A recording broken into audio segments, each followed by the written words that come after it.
Hi friend, আজ বানাবো হচ্ছে চিংড়ি মাছের রসা। তো দেখতেই পাচ্ছ, ফার্স্টে এখানে নিয়ে নিয়েছি বড় বড় সাইজের চিংড়ি মাছ। এবার দিয়ে দিচ্ছি এর মধ্যে কাঁচা লঙ্কা বাটা, এবার দিয়ে দিচ্ছি হচ্ছে পেঁয়াজ কুচি, এবার দিয়ে দিলাম হচ্ছে জিরে বাটা, তার মধ্যে দিয়ে দিলাম একটু আদা বাটা, আর এবার দিয়ে দেবো একটু শুকনো লঙ্কা বাটা। তো দেখতেই পাচ্ছ, এবার দিয়ে দিচ্ছি হচ্ছে পরিমাণ মতন একটু লবণ, এবার দিয়ে দিচ্ছি হচ্ছে হালকা পরিমাণ মতন একটু হলুদ গুঁড়ো, এবার দিয়ে দিচ্ছি হচ্ছে সর্ষের তেল। এবার সব কিছু একসাথে ভালো করে ম্যারিনেট করে নেবো, দেখতেই পাচ্ছ।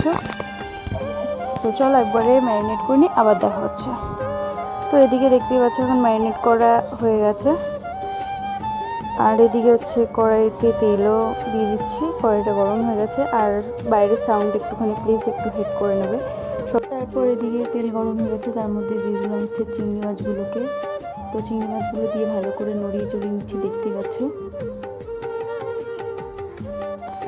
তারপরে দিয়ে চিংড়ি মাছগুলোকে ভালো করে নড়িয়ে চড়িয়ে নেওয়ার পরে দেখতেই পাচ্ছ এখন এটাকে একটু ঢেকে দেবো।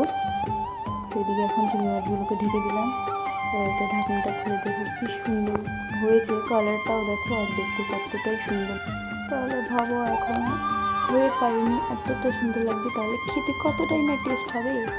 তো দেখতে পাচ্ছ এখন তাও ভালো করে একটু নড়িয়ে চড়িয়ে নিচ্ছি। তোমরা ট্রাই করে দেখো, এটা অনেকই টেস্টি হয়।